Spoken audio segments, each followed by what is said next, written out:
Good evening दोस्तों, मैं संदीप कुमार। मैंने आज आप सबके लिए लेकर के आया सर एक जबरदस्त एक मस्त टॉपिक। क्या हाल चाल। देखो, सबसे पहली बात है ना मेरे भाई, आज आपके चेहरे पे मुस्कान आएगा। मुस्कान के सिवा कुछ भी नहीं आएगा, वो मुस्कान मत समझ जाना। देखो, सबसे पहली बात है ना मेरे भाई, आज का जो क्लास है ना सर, उसका नाम है टॉप 50 क्वेश्चन का शुरुआत। और ये टॉप 50 क्वेश्चन का मतलब है ना मेरे भाई, देखो हमेशा जो भी मेरा क्लासेस रहता है ना सर, तो एकदम चैलेंज वाला क्लास रहता है, करो या मरो वाला क्लास रहता है। क्योंकि सर अब आपके पास टाइम ना के बराबर है, तो कम टाइम में बेहतर करना है, तो इसके लिए सिंपल फंडा, सिंपल रूल है कि कम टाइम में बेहतर करना, तो बेहतर बेहतर सवाल को पढ़ना। और बेहतर बेहतर सवाल को पढ़ने के लिए सर हम आपके लिए आज लेकर आए हैं फिजिक्स का टॉप 50 क्वेश्चन। ये टॉप 50 वैसे क्वेश्चन है मेरे भाई जो एकदम करो या मरो वाला है। एकदम आएगा तो डायरेक्ट आपके एग्जाम में एकदम आएगा सर। ठीक है, चलते हैं सर आज की क्लास में। फिजिक्स का न्यूमेरिकल भी बड़ा हैवी हैवी है और थ्योरिकल क्वेश्चन भी बड़ा हैवी हैवी है। चलते हैं क्लास को देखते हैं। और इतना प्यार देने के लिए सभी को दिल से थैंक यू मेरे भाई। बस ऐसा ही प्यार देते रहना। एसके साइंस क्लासेस कोई और मत समझना, ये आपका परिवार का एक सदस्य है। इसे जितना मजबूत बनाओगे आपका परिवार उतना मजबूत होगा, और गलत लोगों का उतना ज़्यादा हम विरोध भी करेंगे सर। तो बस इसमें आपका सपोर्ट चाहिए, आपका सहयोग चाहिए। जिस प्रकार से लोगों को यूट्यूब पर से विश्वास उठ रहा है ना मेरे भाई, इस विश्वास को फिर से जगाना है। एक यूट्यूब में फिर एक अलग क्रांति लाना है मेरे भाई। क्योंकि आज के डेट में जो है ना सर, यूट्यूब पे लोगों का ट्रस्ट खत्म हो चुका है। क्योंकि वैसे हरकत यूट्यूब पे लोग कर भी रहे हैं, तो बस उन लोगों को ख़त्म करना है मेरे भाई। और यूट्यूब पे फिर एक पढ़ाई का एक अलग जलवा देना है, एक अलग उमंग देना है, ताकि गरीब का भी बच्चा एक अलग मतलब फ्री ऑफ कॉस्ट, मतलब अपनी साधन बना करके, यूट्यूब अपनी साधन बना करके उस ज़िंदगी में कुछ करने की, मतलब कुछ सफल हो जाए। बस यही मेरा एक हमेशा से कोशिश रहता है सर। चलिए आते हैं सर आज की क्लास का ये पहला सवाल। ये सवाल ना तो मेरे नाम ना तो आपके नाम, ये सवाल आपके एग्जाम के नाम। सवाल कहता है सर कि 25 वाट तथा 100 वाट के दो बल्बों के प्रतिरोधों का अनुपात क्या होगा यदि वोल्टेज समान है। अच्छा, सवाल क्या बोला है सर, बोला है ना 25 वाट तथा 100 वाट के दो बल्बों के प्रतिरोधों का अनुपात समान है। अच्छा, कहता है 25 वाट और 100 वाट के दो बल्ब है, जिनमें से बल्बों के प्रतिरोधों का अनुपात समान है। प्रतिरोधों का अनुपात कहने का सेंस है सर कि R1 का अनुपात बटा R2 का अनुपात बराबर पहला वाट यानी पहला शक्ति और दूसरा शक्ति, यानी हमारा हो जाएगा P2 बट्टा P1। ठीक है, ये याद रख लेना सर। ये शक्ति और प्रतिरोध में, शक्ति और प्रतिरोध में यही रिलेशन होता है। ठीक है सर, R1 बट्टा R2 बराबर P2 बट्टा P1। अब देखना सर, R1 का मान कितना है 25, सॉरी P1 का मान कितना है 25 वाट, P2 का मान कितना है 100 वाट, यानी R1 बट्टा R2 बराबर कितना हो जाएगा सर, ये 100 बट्टा 25। और 100 बट्टा 25 का आने का मतलब 4, यानी ये हो जाएगा 4:1। और 4:1 बोले तो ऑप्शन नंबर ए। किसी को दिक्कत कुछ नहीं करना है, पहला कॉन्सेप्ट आप याद रखना है कि प्रतिरोध का अनुपात बराबर शक्ति का अनुपात, यानी R1 बट्टा R2 बराबर P2 बट्टा P1। ये बातें आपको याद रखना है सर, क्वेश्चन ऑटोमेटिक बनेगा सर। ठीक है, कभी कभी आपको क्या रहेगा ना कि प्रतिरोध का अनुपात पता रहेगा, तो आपसे पूछ देगा शक्ति का अनुपात, तो बस यही वाला रिलेशन याद रखना है। तो R1 बट्टा R2 बराबर P2 बट्टा P1। आप जरा बताइएगा सर कि ये चीज आपके दिल तक गया या नहीं गया सर। आइएगा सवाल नंबर 2 की तरफ। 2 नंबर क्वेश्चन क्या कहता है, जरा गौर कीजिएगा, शिद्दत से, प्यार से, मोहब्बत से, तभी तो कहोगे कि तेरी आंखों में आना। कहता है एक सेल का विद्युत वाहक बल 4 वोल्ट है। एक सेल का विद्युत वाहक बल 4 वोल्ट है। विद्युत वाहक बल को हम लोग ई से लिखते हैं, ई बराबर कितना है 4 वोल्ट है। एक सेल का विद्युत वाहक बल 4 वोल्ट है, उसे 8 ओम का प्रतिरोध वाले तार से जोड़ने पे, अच्छा कितना ओम का प्रतिरोध, तो 8 ओम का प्रतिरोध के तार से जोड़ने पे परिपथ में 0.4 एम्पियर की धारा प्रवाहित होती है। यानी आई का मान हो गया कितना, 0.4 एम्पियर की धारा प्रवाहित होती है। सेल का आंतरिक प्रतिरोध क्या होगा, सेल का हमसे पूछा आंतरिक प्रतिरोध, और आंतरिक प्रतिरोध बोले ना सर तो छोटा वाला प्रतिरोध हमको बताना है। कहिएगा सर ये कौन सा फॉर्मूला है जिसमें विद्युत वाहक बल भी आता है, प्रतिरोध भी आता है, और आई मतलब करंट भी आता है।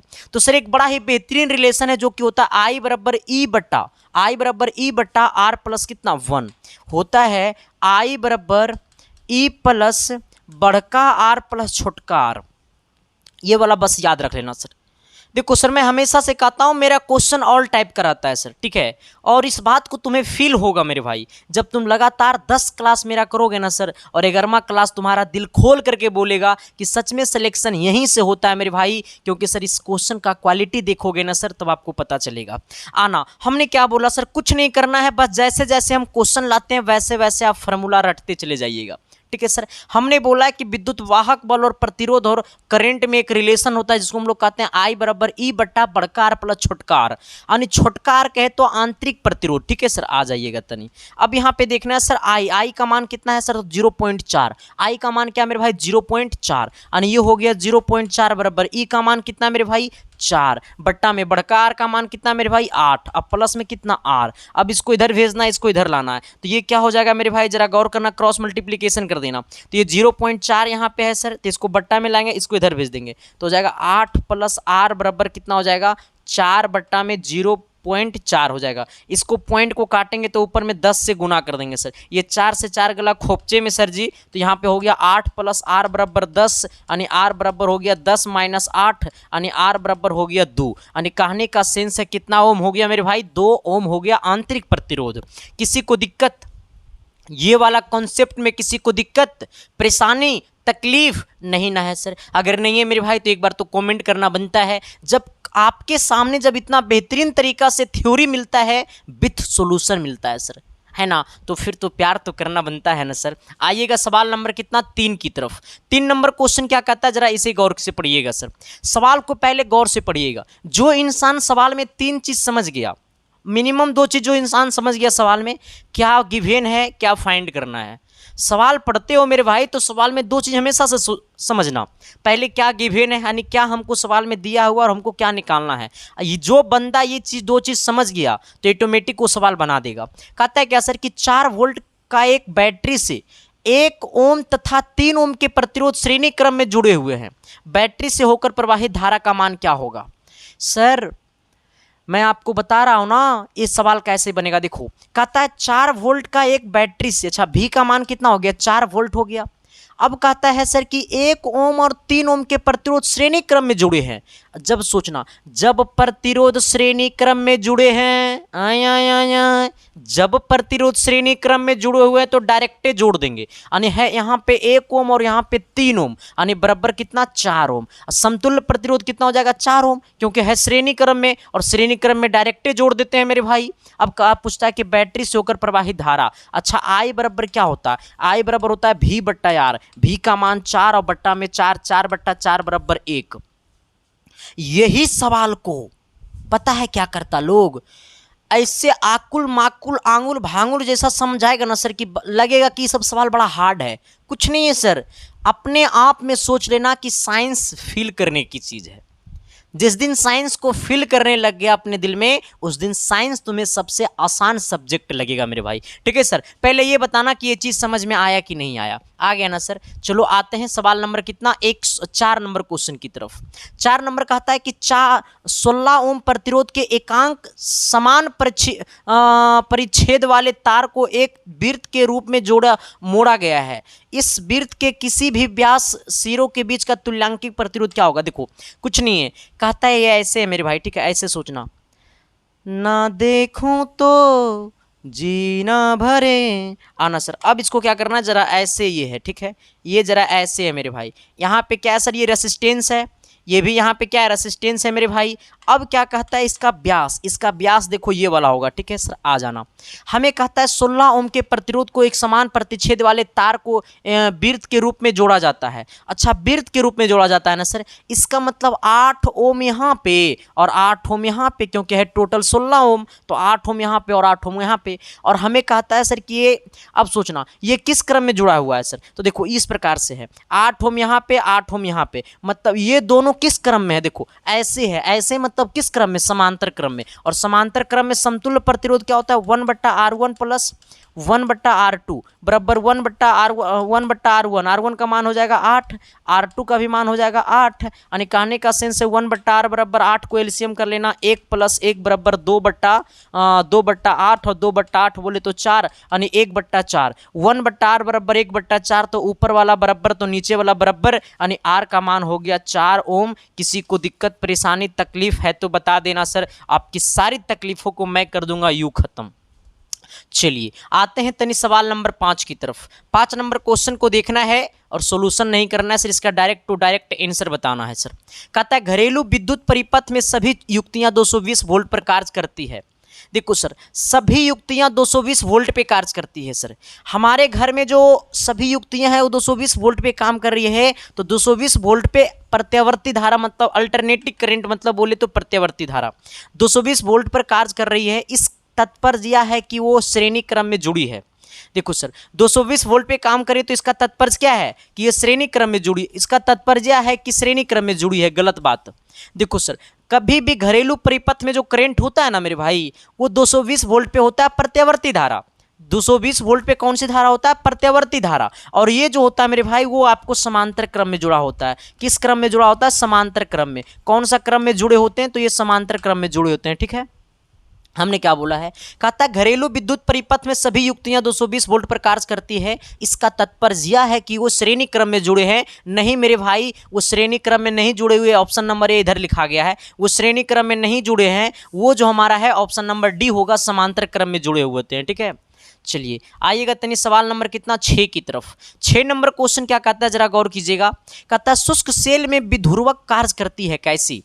कॉपर सल्फेट की तरह, मैग्नीशियम डाइऑक्साइड की तरह, मैग्नीज डाइऑक्साइड की तरह, अमोनिया क्लोराइड की तरह, प्लास्टर ऑफ पेरिस की तरह। कहता है शुष्क सेल में विध्रुवक कार्य करती है कैसे?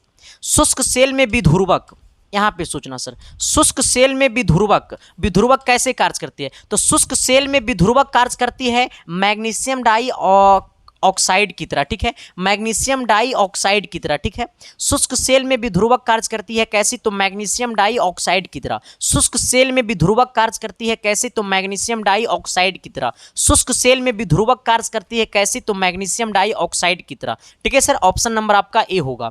आइएगा सवाल नंबर 7 की तरफ। 7 नंबर क्वेश्चन बताने से पहले मैं आपको एक बात बता देना चाहता हूं मेरे भाई, जिन किन्हीं को अपनी मम्मी पापा की फिक्र को फक्र में बदलना है तो अभी से भी तैयार हो जाओ। कहता है ना सर कि मंजिल का कोई सीमा नहीं होता, सफलता का कोई रेखा नहीं होता है मेरे भाई, वो जहां से चाहो वहीं से रास्ते शुरू हो जाते हैं। ठीक है सर, इसीलिए कहता है ना सर कि जिंदगी में अगर कुछ करने की चाहत है तो पहले जिंदगी में अपने अंदर कुछ खोने की हिम्मत लाओ।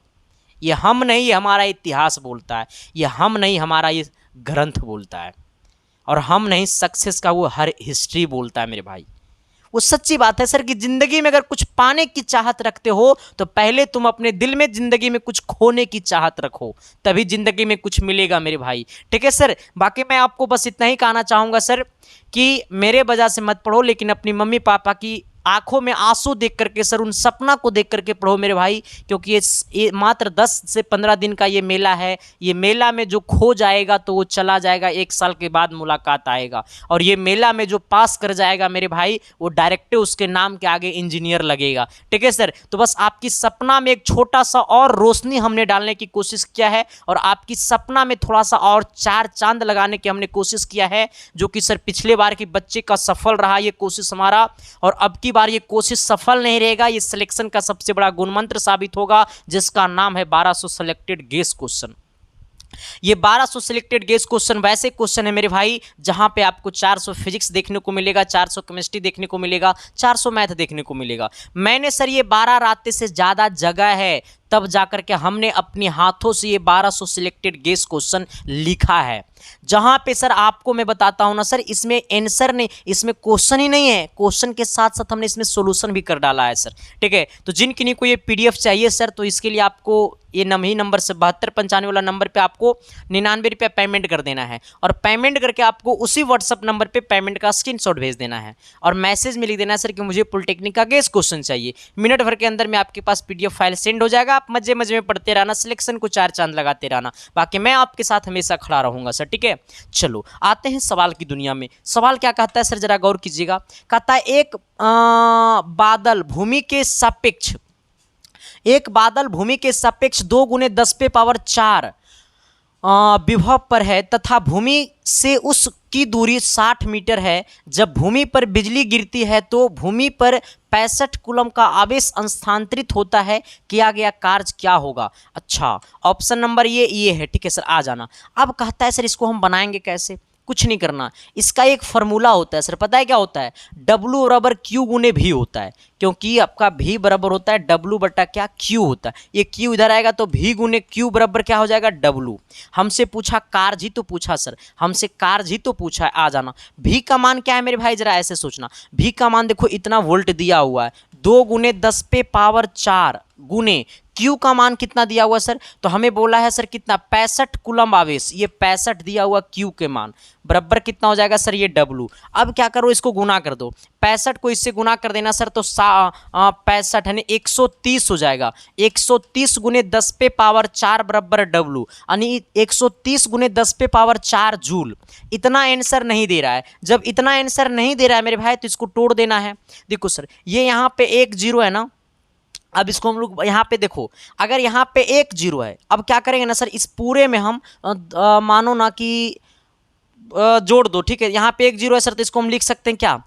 13 गुने 10 पे पावर इसको 5 लिख सकते हैं W बराबर, क्यों? क्योंकि इसको लिख सकते हैं 130 गुने 10, इसको लिख सकते हैं 130 गुने, देखो अच्छे से हम सोल्यूशन कर देते हैं, क्योंकि इस टाइप के सोल्यूशन में आप लोगों को बहुत दिक्कत होता है। इसको ऐसे लिख सकते हैं 13 गुने 10 और गुने में 10 पे पावर 4 बराबर W। लेकिन सर यहाँ पे देखना, ये बाकी ये ऑप्शन तो नहीं होगा, ये ऑप्शन भी नहीं होगा, ये वाला भी ऑप्शन नहीं होगा, ये वाला ऑप्शन होगा, ये वाला ऑप्शन कैसे लाना है सर? देखो यहाँ पे 10 पे पावर 6 है, यहाँ पे 10 पे पावर कुछ नहीं तो 1 है, 10 पे पावर 4 और 10 पे पावर 1 तो हो गया 10 पे पावर 5। और ये 13 को क्या हम बट्टा में 10 कर सकते हैं? ये 13 में 10 से गुना करके 10 से भागा दे सकते हैं, कर सकते हैं सर। जब इसको 10 से गुना करेंगे 10 से भागा देंगे तो ये कितना हो जाएगा? 1.3, ये हो जाएगा 1.3 और फिर गुने में 10 और गुने में 10 और गुने में 10 पे पावर 4 बराबर W, यानी हो जाएगा 1.3 गुने 1 पावर यहाँ 1 पावर यहाँ, हो जाएगा टोटल पावर 6 बराबर W, यानी कितना हो गया? 1.3 गुने 10 पे पावर 6 जूल। बोले तो ऑप्शन नंबर डी। किसी को दिक्कत, परेशानी, तकलीफ नहीं ना है सर? आप जरा बताना मेरे भाई कि क्लास आपको कैसा लग रहा है। अगर सच में ये क्लास आपके लिए सक्सेसफुल वाला क्लास है तो एक बार कमेंट कर देना मेरे भाई, क्योंकि आपका कमेंट जब मैं पढ़ता हूँ ना मेरे भाई तो मेरा दिल ना गदागद हो जाता है। जब मेरा दिल गदागद होता है सर तो मुझे लगता है कि आपके लिए कुछ और करनी चाहिए। मुझे सर लगता है कि इन बच्चों का भरोसा मैं बना हुआ हूँ, भरोसा टूटने नहीं दूंगा मेरे भाई, मैं ये वादा करता हूँ सर, ये अपने सर का कसम खाता हूँ मेरे भाई कि अगर मुझे खून की कतरा बहाने की ज़रूरत पड़ेगा ना सर तो आपके लिए मैं बहा दूंगा, तो पर भी मुझे अफसोस नहीं होगा सर, क्योंकि मुझे पता है सर कि जिनके पैर में चप्पल पहनने की औकात नहीं था सर वो आज चप्पल पहनता है। तो बस आप सबकी दुआ है मेरे भाई, बस ऐसा ही प्यार करते रहना, आपकी सिलेक्शन को 4 चांद लगाते रहूंगा, ठीक है सर। यहाँ तक में किसी को दिक्कत है नहीं ना है सर? सवाल नंबर 8 की तरफ आइएगा। 8 नंबर क्वेश्चन क्या कहता है, जरा गौर कीजिएगा सर। कहता है ना कि एक तार 2 मिली सेकेंड में 400 माइक्रोकूलम का आवेश गुजारता है तो धारा का औसत मान क्या होगा? देखो सर कितना सेकेंड, तो टाइम हो गया सर 2 मिली सेकेंड। 2 मिली सेकेंड बोले ना मेरे भाई तो 10 पे पावर 3 कर देना, ठीक है, यानी 2 गुने 10 पे पावर -3 से गुना कर देना, तो ये ओनली फॉर सेकेंड में बदल जाएगा। हमें बोला 2 मिली का मतलब होता है सर 1 मिली बराबर होता है 10 पे पावर -3, 1 मिली बराबर होता है 10 पे पावर -3, तो 2 मिली बराबर हो जाएगा 2 गुने 10 पे पावर 3, आ जाना। हमें क्या कहता है सर? माइक्रोकूलम आवेश Q का मान यहाँ पे है 400 गुने 1 माइक्रोकूलम बराबर क्या होता है? 1 माइक्रोकूलम बराबर होता है पता है क्या? माइक्रो मतलब 10 पे पावर कितना, यहाँ पे कितना दिया हुआ है 6 कर देना, ठीक है सर। ये कितना हो जाएगा 10 पे पावर -6 से गुना कर देना। 1 माइक्रोकूलम बराबर होता है सर, माइक्रो बराबर होता है 10 पे पावर -6, ठीक है सर। अब इसको हम क्या निकालना है? हमें हमसे निकालना है औसत धारा। धारा बराबर क्या होता है सर? I बराबर होता है Q बट्टा T। Q का मान कितना है? 400 गुने 10 पे पावर -6 और बट्टा में टाइम कितना है? 2 गुने 10 पे पावर -3। अब देखो सर मैं पता है क्या करूंगा, इसको 2 से पहले काट दूंगा तो ये 200 हो जाएगा मेरे भाई। अरे 2 से काटेंगे 400 को तो 200 बार में खोपचे में जाएगा। ये 10 पे पावर 3 से 10 पे पावर 6 को काटेंगे तो यहाँ पे बचेगा 10 पे पावर -3, बाकी खोपचे में जाएगा। अब यहाँ पे बच गया 200 गुने 10 पे पावर -3। अब आप जरा बताइएगा कि ये 200 को लिख सकते हैं 2 गुने 10 पे पावर 2 गुने 100 लिख सकते हैं ये 200 को गुने में कितना 10 पे पावर -3। आप जरा बताइएगा सर क्या कि इसको क्या हम लिख सकते हैं, इसको क्या लिख सकते हैं, ये 2 अगुने ये 10 पे पावर 2 लिख सकते हैं, ये 100 को 10 पे पावर 2 और ये 10 पे पावर -3। इसको सर इससे घटा दो सर, तो ये हो जाएगा यहाँ पे प्लस में पावर 2 ये माइनस में पावर 2, तो ये बच गया 2 गुने 10 पे पावर -1। और 2 गुने 10 पे पावर -1 मतलब क्या हो गया 2 गुने, अच्छा ए पे पावर -m बराबर क्या होता है 1/a पे पावर m, तो 10 पे पावर -1 बराबर क्या हो जाएगा 1/10। इसको काटेंगे सर तो ये 5 बार में कटेगा, 1/5 का मतलब हो गया सर 0 पॉइंट कितना 2, 1/5 का मतलब हो गया 0.2 एम्पेयर। किसी को दिक्कत परेशानी तकलीफ नहीं ना सर? तो क्या मैंने जो बोला वो चमका न जी? अरे एस या नो तो बोलो न जी, तो अगले सवाल की तरफ तो बढ़ो न जी। एक बात और बता देना चाहता हूं सर, आप सबके दिमाग में बहुत ज़्यादा ये बातें चल रहा होगा कि सर इस क्वेश्चन को हम कैसे लिखेंगे, इतना पार नहीं लगेगा मेरे गुरुजी। तो मैं कहता हूं सर कि आपके लिए मैं कुछ भी कर दूंगा, ठीक है सर। हम आपके टेलीग्राम पे सर, आप अपने मोबाइल के टेलीग्राम में जाना है आपको, और टेलीग्राम में जाकर के सर्च करना है संदीप कुमार ऑफिशियल। टेलीग्राम में जाकर के आपको सर्च करना है मेरे भाई संदीप कुमार ऑफिशियल। जैसे सर्च करोगे संदीप कुमार ऑफिशियल, बस ये आप सबकी कृपा है मेरे भाई, संदीप कुमार से आपने बना दिया संदीप कुमार ऑफिशियल, ठीक है सर। इतना जैसे सर्च करोगे तो टेलीग्राम पे मेरा आईडी खुल जाएगा, उसी आईडी को ज्वाइन करना जिस आईडी में लगभग 14,000 लोग ज्वाइन होंगे, ठीक है सर, लगभग 14,000 लोग ज्वाइन होंगे। या फिर इतना से नहीं खुलेगा तो ये सर्च कर लेना @संदीप7295, ठीक है मेरे भाई, यहाँ से मेरा आईडी खुल जाएगा, इसे जाकर के सर आप ज्वाइन कर लीजिएगा। वहाँ पे आपको पीडीएफ मिल जाएगा, वहाँ पे पीडीएफ मिलेगा, लेकिन उस पीडीएफ का जो आंसर होगा सर आपको ये वीडियो में मिलेगा, ठीक है सर। आ जाना, जिनके दिल में दर्द है तकलीफ है छोड़ के चली गई है, तो मेरा इंस्टाग्राम आईडी को जाकर के फॉलो कर लेना। मेरा इंस्टाग्राम आईडी है संदीप-1842 तभी तो बनेंगे इंस्टा का हीरो। आ जाना सर। क्या कहता है 9 नंबर सवाल, कहता है ना जी कि एक चालक ए बी में इलेक्ट्रॉन ए से बी की ओर बहा रहे हैं। देखो सर, इलेक्ट्रॉन जो है मेरे भाई वो ए से बी की ओर जा रहा है, तो धारा की दिशा क्या होगा? अब मेरी बात को सुनना, अगर इलेक्ट्रॉन ए से बी की ओर, इलेक्ट्रॉन ए से बी की ओर, तो धारा बी से ए की ओर, है ना। इलेक्ट्रॉन के उल्टी दिशा में धारा बहती है। हमने क्या बोला? अगर इलेक्ट्रॉन ए से बी की ओर तो धारा बी से ए की ओर, मतलब जो धारा जो होती है वो इलेक्ट्रॉन के विपरीत दिशा में बहती है।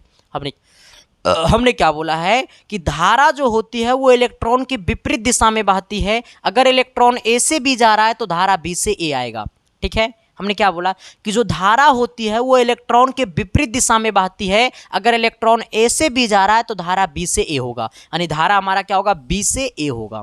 चलिए आते हैं सर सवाल नंबर कितना 10 की तरफ। 10 नंबर क्वेश्चन क्या कहता है, जरा गौर कीजिएगा सर, कि किसी विद्युत परिपथ में दो बिंदुओं के बीच 10 कूलम आवेश प्रवाहित करने में 2500 जूल ऊर्जा व्यय होती है, तो दोनों बिंदुओं के बीच का विभवांतर, हमें इतना कूलम आवेश है, कितना कूलम? 10 कूलम आवेश है, कितना जूल कार्य करता है सर? देखो ये वाला W का मान दिया हुआ है सर, कितना? 250 जूल। हमसे पूछा V का मान, आप जरा बताना सर, हमसे जब पूछा है V तो इसका फॉर्मूला होता है V बराबर W/Q। एक फार्मूला होता है V बराबर W/Q, बस आपको कुछ नहीं होना चाहिए, फिजिक्स में आपको फार्मूला याद होनी चाहिए सर, तभी तो कहोगे कि बचपन का प्यार मेरा भूल नहीं जाना रे, और जैसा मेरा प्यार है जान तुझे किया हूँ। यानी कितना हो गया सर? विभवांतर हो गया 25 वोल्ट, ठीक है। ऑप्शन नंबर क्या हो गया हमारा? C हो गया। चलिए आते हैं तनी सवाल नंबर कितना 11 की तरफ। 11 नंबर क्वेश्चन क्या कहता है, जरा गौर कीजिएगा सर। कहता है ना कि एक इलेक्ट्रॉन व एक प्रोटॉन के बीच, एक इलेक्ट्रॉन एवं एक प्रोटॉन के बीच क्या रिलेशन है? हमने क्या बोला है कि एक इलेक्ट्रॉन और एक प्रोटॉन के बीच क्या रिलेशन है? तो स्थिर विद्युत बल गुरुत्वाकर्षण बल की अपेक्षा अधिक प्रबल होता है। कहता है एक इलेक्ट्रॉन एवं एक प्रोटॉन के बीच क्या संबंध है? तो स्थिर विद्युत बल गुरुत्वाकर्षण बल की अपेक्षा अधिक प्रबल होती है। सही बात, स्थिर विद्युत बल जो होता है गुरुत्वाकर्षण बल की अपेक्षा अधिक प्रबल होती है। स्थिर विद्युत बल जो होती है गुरुत्वाकर्षण बल के अपेक्षा अधिक प्रबल होती है। ऑप्शन नंबर ए होगा। हमसे पूछा इलेक्ट्रॉन, एक इलेक्ट्रॉन एवं एक प्रोटॉन के बीच क्या संबंध है? एक इलेक्ट्रॉन एवं एक प्रोटॉन के बीच संबंध है कि स्थिर विद्युत बल गुरुत्वाकर्षण बल की अपेक्षा अधिक प्रबल होती है। ऑप्शन नंबर आपका ए हो जाएगा। आइएगा सवाल नंबर 12 की तरफ। 12 नंबर सवाल कहता है कि तुम्हें भेज देंगे घारा, लेकिन संदीप कुमार कहता है कि जब तक सिलेक्शन न होगा तब तक घर जाएंगे नहीं सर। जिंदगी में सर अगर मम्मी पापा को खुश करना है तो सिलेक्शन का चेहरा लेकर के घर जाना, वरना घर मत जाना सर। भाई इस 20 दिन का मेला है, 20 दिन के मेला में जो खोया है वो 1 साल के बाद वापस आया है। ठीक है सर, आ जाना। कहता है एक प्रोटॉन तथा एक इलेक्ट्रॉन के एक दूसरे के समीप लाने पे उनकी स्थिति क्या होती है सर? आ जाना। एक प्रोटॉन है, देखना, एक प्रोटॉन है और एक इलेक्ट्रॉन है सर। प्रोटॉन के पास पॉजिटिव चार्जेज होते हैं, इलेक्ट्रॉन के पास नेगेटिव चार्जेज होते हैं। हमें पूछा है सर कि एक इलेक्ट्रॉन तथा एक प्रोटॉन तथा एक इलेक्ट्रॉन को एक दूसरे के समीप लाने पर उनकी स्थितिज ऊर्जा क्या होती है? स्थितिज ऊर्जा बोले सर तो पोटेंशियल एनर्जी। हमसे पूछा स्थितिज ऊर्जा क्या होती है, तो स्थितिज ऊर्जा जो होती है मेरे भाई वो घट जाएगी। क्या हो जाएगी? घट जाएगी। क्यों? क्योंकि एक प्रोटॉन और एक इलेक्ट्रॉन को एक दूसरे के जब समीप लाएंगे तो इनकी स्थितिज ऊर्जा जो होगी वो क्या हो जाएगी? घट जाएगी। ना बढ़ जाएगी ना परिवर्तित रहेगी सर, ये क्या होगी? हमारी घट जाएगी। ठीक है, चलिए आते हैं सवाल नंबर 13 की तरफ। 13 नंबर सवाल में होगा फेरा, जरा संभल के बनाना मेरे भाई। आओ आओ हम खेलते हैं क्वेश्चन का खेला। ठीक है, खेला भी खेलो वैसा जिससे सिलेक्शन हो जाए।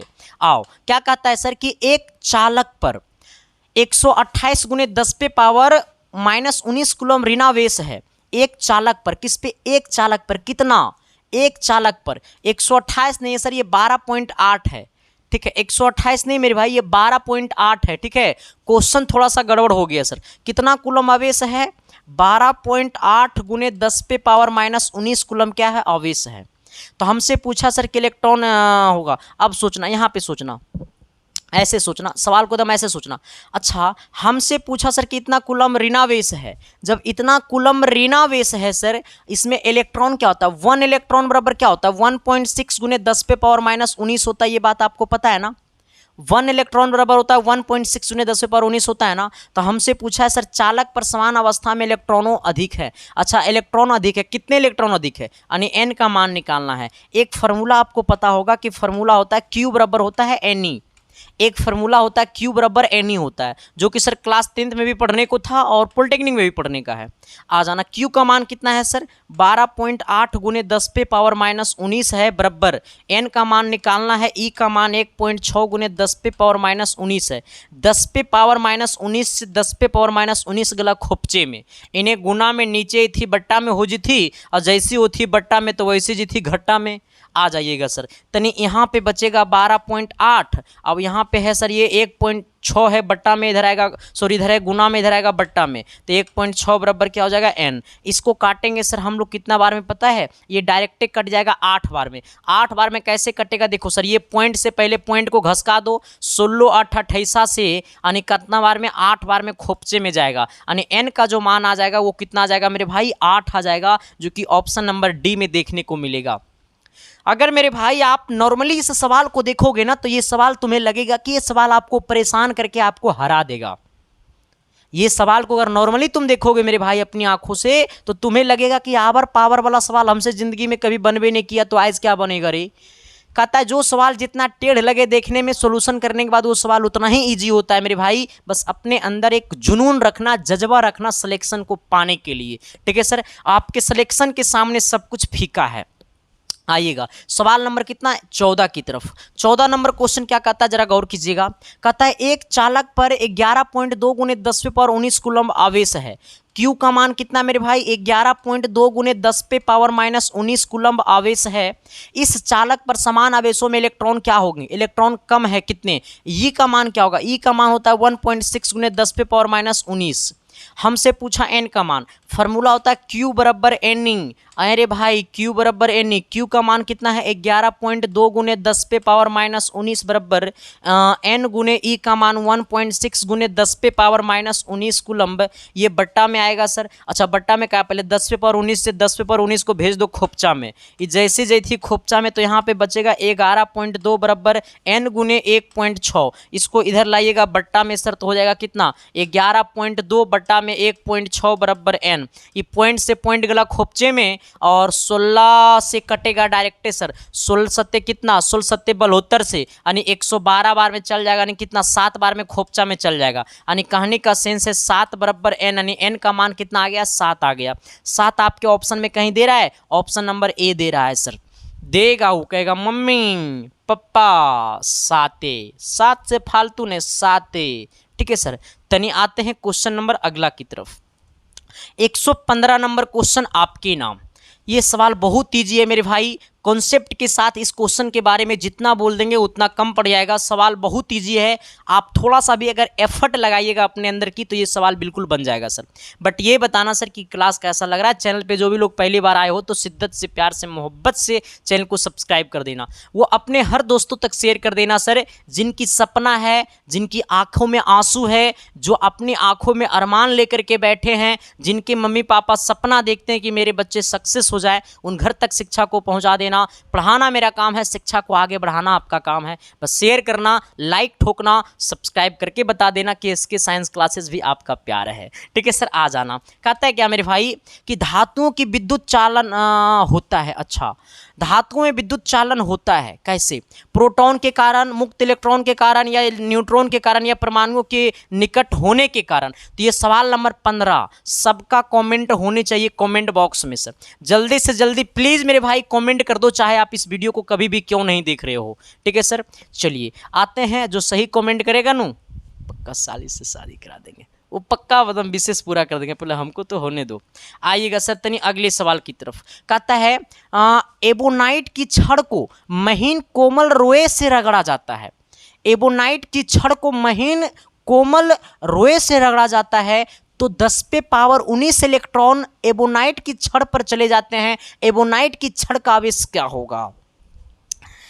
जरा तू पसीना बहो ना, पसीना बताता है मेहनत का रंग। आ जाना सर। गर्मी बहुत ज़्यादा है सर, इतना ज़्यादा गर्मी है ना सर, पटना में तो इतना ज़्यादा गर्मी में बता नहीं सकता हूँ। मतलब जब ऐसे बैठे रहते हैं ना सर तो बहुत गर्मी लगता है, लेकिन क्या करोगे सर, मैं थोड़ा सा सोचता हूँ सर। मैं आपको बताता हूँ, मैं दिन में कभी सोता नहीं हूँ मेरे भाई, मैं आपकी सारी रिकॉर्डेड क्लासेस को लेते रहता हूँ सर दिन में। तो बस देखो सर, मुझे ज़िंदगी में कुछ नहीं करना सर, बस ज़िंदगी में मुझे प्यार पाना है। और मुझे पता है सर कि प्यार तभी मिलेगा जब जिसमें आपकी भलाई हो, मेरा भी भलाई हो। ठीक है सर। तो बस दोनों भाई बिना स्वार्थ भावना से, बिना निष्पक्ष रूप से दोनों भाई मिल करके लड़ेंगे और समस्या से सर जीतेंगे, और अब की बार सिलेक्शन अपने मुट्ठी में करेंगे सर। ठीक है सर। बस प्यार देना, हम आपको सिलेक्शन देंगे। आइएगा, इस क्वेश्चन को कैसे बनाएंगे जरा इस पे गौर करना सर। सवाल बहुत अच्छा है ना, बहुत अच्छा सवाल है, इतना अच्छा है कि मैं बता नहीं सकता हूँ। एबोनाइट की छड़, अच्छा जब हमको निकालना है एबोनाइट की छड़ पर आवेश, हमें क्या निकालना है? एबोनाइट की छड़ का आवेश हमें क्या निकालना है सर? एबोनाइट की छड़ का आवेश, एबोनाइट की छड़ का आवेश हमको निकालना है। एबोनाइट की छड़ का आवेश, एबोनाइट की छड़ का जब आवेश निकालना है सर, तो सबसे पहले ये देखो कि हमें दिया हुआ इलेक्ट्रॉन, एबोनाइट पे कितना इलेक्ट्रॉन दिया हुआ? हमें दिया हुआ 10 पे पावर 19 इलेक्ट्रॉन दिया हुआ। ठीक है। अब सोचना 1 इलेक्ट्रॉन बराबर क्या होता है? एबोनाइट की छड़ बराबर हो जाएगा Q गुने E। कितना आवेश दिया हुआ है यहाँ पे कितना दिया हुआ है सर? 10 पे पावर 19 है। ई का मान कितना होता है? 1.6 गुने 10 पे पावर कितना? Minus 19 coulomb. 1 इलेक्ट्रॉन बराबर 1.6 गुने 10 पे पावर माइनस 19 कूलम्ब। अब सोचना सर ये कैसे कटेगा। मैंने आपको एक बात बता रहा हूँ सर, यहाँ पे जरा गौर करना। ए पे power minus m equal to होता है 1 बट्टा ए पे पावर एम। क्या ये हमारा 10 पे पावर ये 19 है सर, तो इसको लिखो गुने 1.6 गुने ये 10 पे पावर माइनस 19 है, तो इसको लिखेंगे 1 बट्टा 10 पे पावर 19। बट्टा में लाएंगे तो ये माइनस हट जाएगा। जब ये 10 पे पावर 19 से 10 पे पावर 19 मारेंगे खोपचे में सर, तो यहाँ पे क्या बचेगा? 1.6। और यही 1.6 आपका क्या कहलाएगा सर? आंसर कहलाएगा। यानी कहने का सेंस है कि ऑप्शन नंबर आपका बी कहलाएगा। आइएगा सवाल नंबर 17 की तरफ। 17 में होई खतरा रे भाई, तनी संभल संभल के चलना। आओ, कहता है सर कि एक धनावेशित वस्तु को पृथ्वी से जोड़ने पर वस्तु उदासीन हो जाती है, तो इस क्रिया में क्या होता है। सवाल क्या बोला है कि एक धनावेशित वस्तु को पृथ्वी से जोड़ने पे वस्तु धना उदासीन हो जाती है, तो इसका क्या कारण है। पृथ्वी से स्वतंत्र इलेक्ट्रॉन वस्तु में आ जाती हैं, वस्तु से इलेक्ट्रॉन पृथ्वी में आ जाते हैं, वस्तु से प्रोटॉन निकलकर पृथ्वी में आ जाते हैं, या उपयुक्त कोई नहीं। हमसे पूछा है क्या, सवाल को एक बार अच्छे से पढ़ना और क्वेश्चन को कलेक्ट करना क्या होगा। हमसे पूछा है एक धनावेशित वस्तु को पृथ्वी से जोड़ने पर वस्तु उदासीन हो जाता है। एक धनावेशित वस्तु को पृथ्वी से जोड़ने पे वस्तु क्या होता है, उदासीन हो जाता है। पृथ्वी से जोड़े वस्तु हुआ उदासीन, पृथ्वी से जोड़े वस्तु हुआ उदासीन, इसका मतलब कि पृथ्वी से स्वतंत्र इलेक्ट्रॉन वस्तु में आ जाता है, तभी तो हुआ उदासीन। पृथ्वी से स्वतंत्र इलेक्ट्रॉन वस्तु में आ जाता है, तभी तो हुआ उदासीन। यानी ऑप्शन नंबर ए क्या हुआ, सही हुआ। आइएगा सवाल नंबर 15 की तरफ, ये 18 नंबर की तरफ आइएगा। 18 नंबर कहता है कि समान नेत्र वाले व्यक्ति के पास 20 डायोप्टर की क्षमता वाले आवर्धन लेंस है। अच्छा, 20 डायोप्टर मतलब P का मान कितना हो गया सर, ये 20 डायोप्टर। तो कहता है आँख को स्वतंत्र अवस्था में रखते हुए लेंस की आवर्धन क्षमता क्या होगा। देखो सर, हमें पूछा आवर्धन क्षमता, आवर्धन क्षमता बराबर होता है खोपचाना। आवर्धन क्षमता बराबर होता है सर आवर्धन क्षमता बराबर सर 1/P बराबर 1/F होता है ना, तो पहले यही निकाल दो ना, P बराबर 1/F निकाल दो। ठीक है सर, आ जाना। ये आवर्धन क्षमता हमसे पूछा। ठीक है सर, आवर्धन क्षमता बराबर होता है D/F। ठीक है, आवर्धन क्षमता बराबर क्या होता है, D/F। क्या होता है, D/F। लेकिन सर यहाँ पे हमें F कितना दिया हुआ है, तो F मेरे को पता नहीं है सर, F हमको निकालना पड़ेगा। आ जाना, सबसे पहले यहाँ से F निकाल लो। तो P बराबर क्या होता है, ये लेंस की क्षमता पता है, P बराबर होता है 1/F। 1/F आ जाना, ये F इधर जाएगा तो P आएगा नीचे में, यानी 1/20 आ जाना। 1/20 कहने का मतलब क्या है सर, 1/20 कहने का मतलब क्या है, 1/20 कहने का मतलब सर ये क्या चीज़ में है, ये क्या चीज़ में है सर, हमें ये पहले बताना कि ये फोकस क्या चीज़ में है। ये फोकस होनी चाहिए सर हमको, ये है मीटर में, लेकिन फोकस हमें सेंटीमीटर में बता रहा है। ये 1/F मीटर आ गया, लेकिन हमको फोकस हमें जो है सेंटीमीटर में लेकर के चलना है सर। ठीक है, आ जाना। तो ये F बराबर क्या हो जाएगा, 1/20। 1/20 में हमें 100 से गुना कर देंगे सर, तो ये कितना हो जाएगा, 20×25 5 बार में, यानी F का जो मान आ गया वो 5 सेंटीमीटर आ गया। F का मान कितना आ गया, 5 सेंटीमीटर। ये P बराबर 1/F होता है, जो F होता है वो हमेशा मीटर में होता है। ठीक है सर, इसलिए जो हमारा F है वो कितना है, 1/20 मीटर। 1/20 मीटर बराबर कितना, 5 सेंटीमीटर। ठीक है सर, अब बताना है हमें F पता हो गया। आवर्धन क्षमता निकालने का फॉर्मूला होता है, आवर्धन क्षमता बराबर होता है 1+D/F। आवर्धन क्षमता बोले तो 1+D/F। अब ऐसे सोचना मेरे भाई कि गुरुजी यहाँ पे D का हुई। देखो सर, यहाँ पे D क्या होगा सर, 1+D/F। D क्या है सर, ऐसे सोचना। D जो होता है सर वो हमेशा, D जो है सर वो हमेशा, यहाँ से डायरेक्ट इसको कर दो ना, 25/F कर दो। ठीक है, इसको क्या कर दो, 25/5 कर दो। ठीक है, इसको हटा दो, इसको डायरेक्ट कर दो क्या, 25/5। D का मान यहाँ पे हमेशा 25 ले लेना, कोई दिक्कत नहीं है। ठीक है, आ जाना, यानी 5 बार में काट देंगे, यानी ये कितना हो जाएगा, आंसर 5 हो जाएगा सर, जो कि ऑप्शन नंबर क्या हो जाएगा हमारा, B की तरफ चल जाएगा। ठीक है, कितना हो जाएगा, B की तरफ चल जाएगा। ऑप्शन नंबर क्या हो जाएगा, 5। इसको डायरेक्ट D/F बोल देना। अगला सवाल नंबर कितना, 19 की तरफ सर। 19 नंबर क्वेश्चन क्या बोलता है, जरा गौर से समझना मेरे भाई, और शिद्दत से और प्यार से मोहब्बत से क्वेश्चन को देखना। ठीक है, चलिए आते हैं तनी सवाल नंबर 20 की तरफ। कहता है एक खगोलीय दूरदर्शी के अभिदृश्यक तथा अभिनेत्र लेंस की फोकस दूरियां क्रमशः 100 सेंटीमीटर और 5 सेंटीमीटर है, तो समान संयोजन में उसकी आवर्धन क्षमता क्या होगी। सर सवाल मुझे नहीं बुझाया कि आखिरकार में ये सवाल बोल क्या रहा है। बहुत सारे बच्चे ऐसे हैं जिनको ये सवाल नहीं समझ में आया कि आखिरकार में ये सवाल बोल क्या रहा है। मैं आपको समझाता हूं सर, थोड़ा सा पहले पीने दो।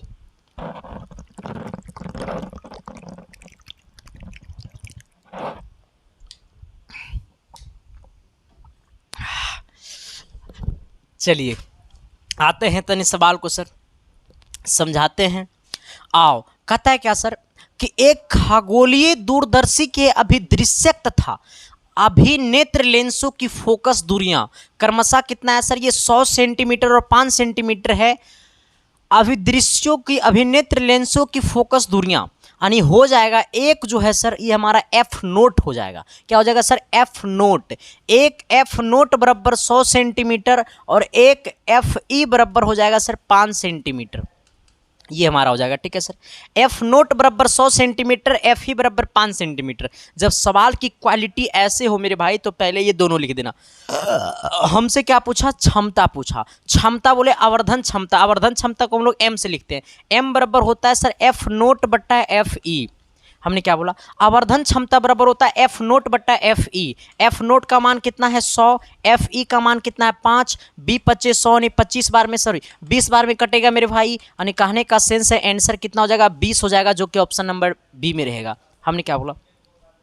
जब भी सवाल की क्वालिटी ऐसे हो, जब भी सवाल की क्वालिटी ऐसे हो तो सबसे पहले आपको ये बताना सर कि यहाँ पे एफ नोट का वैल्यू क्या है और एफ ई का वैल्यू क्या है, और इसके बाद आवर्धन निकाल देना। आवर्धन क्षमता बराबर होता है एफ नोट बट्टा एफ ई बराबर 100/5। 100/5 बोले तो 20 और 20 बोले तो नहीं लगेगा फीस, बिल्कुल फ्री ऑफ कॉस्ट होगा सिलेक्शन, ठीक है सर। आइएगा अगला क्या कहता है सर? 20 नंबर। ये 20 नंबर क्वेश्चन तक हम पहुंच चुके हैं, अभी 30 क्वेश्चन को और फोड़ना है, तो बस आपका प्यार बना रहना चाहिए सर। अभी हमें 30 क्वेश्चन को और फोड़ना है सर, इसके लिए आपका सपोर्ट, आपका प्यार, आपका आशीर्वाद बना रहना चाहिए सर। ऐसे एनर्जेटिक और रहना है सर, अपने अपने सभी दोस्तों के पास शेयर करना है, और बस कहो सर कि मात्र सर का 2 क्लास को अगर तुम में परिवर्तन नहीं दिखा तो फिर सर का क्लास करना छोड़ देना मेरे भाई। बस प्यार देना, आपके लिए मैं सिलेक्शन दूंगा मेरे भाई, ठीक है सर। आ जाना। अगला कहता है सर कि एक उत्तल लेंस सरल सूक्ष्मदर्शी की तरह प्रयुक्त किया गया है जिसकी आवर्धन क्षमता 5 है, तो लेंस की फोकस दूरी क्या होगा? सर हम बोलेंगे का तो हमारा सवाल ना बुझे लो। सवाल ऐसे नहीं बुझाता है सर। जब सवाल की क्वालिटी थोड़ा सा फिजिक्स में टेढ़ भाषा में हो तो सवाल को पहले अपना भाषा में बना लो, और जब तक सवाल अपना भाषा में ना बनेगा तब तक सवाल सोल्यूशन नहीं होगा। देखो सवाल को कैसे पकड़ेंगे, कहता है एक उत्तल लेंस, उत्तल लेंस की आवर्धन क्षमता चाहे पावर ऑफ लेंस चाहे लेंस की क्षमता हमेशा पॉजिटिव होता है। पहले तो यही तो पकड़ना था, ये पकड़ना था सर कि उत्तल लेंस की जो क्षमता होती है मेरे भाई, उत्तल लेंस की जो क्षमता होती है मेरे भाई वो पॉजिटिव होती है, और अवतल लेंस की जो क्षमता होती है मेरे भाई वो आपको निगेटिव होती है। पहले यही तो पकड़ना था रे। आ जाना। जब उत्तल लेंस की क्षमता पॉजिटिव, इसका मतलब उत्तल लेंस का फोकस पॉजिटिव, और अवतल लेंस का क्षमता अवतल लेंस का क्षमता निगेटिव, इसका मतलब अवतल लेंस का फोकस निगेटिव। पहले यही तो पकड़ना था जी। और जब ही पकड़ाएगा तो सवाल ऑटोमेटिक पकड़ाएगा, है ना। कहता है एक उत्तल लेंस सरल सूक्ष्मदर्शी की तरह प्रयुक्त किया गया है तो जिसकी आवर्धन क्षमता 5 है, तो लेंस की फोकस दूरियां क्या होगी? लेंस की फोकस दूरियां क्या होगी? देखो ऐसे समझना सर, एम बराबर क्या होता है? एम बराबर होता है आवर्धन क्षमता, आवर्धन क्षमता, आवर्धन क्षमता, आवर्धन क्षमता, आवर्धन क्षमता बराबर होता है 1 + d/f। आ जाना। हमें आवर्धन क्षमता 5 दिया हुआ है, तो ये 5 बराबर 1 + d का मान हमेशा 25 लेना सर।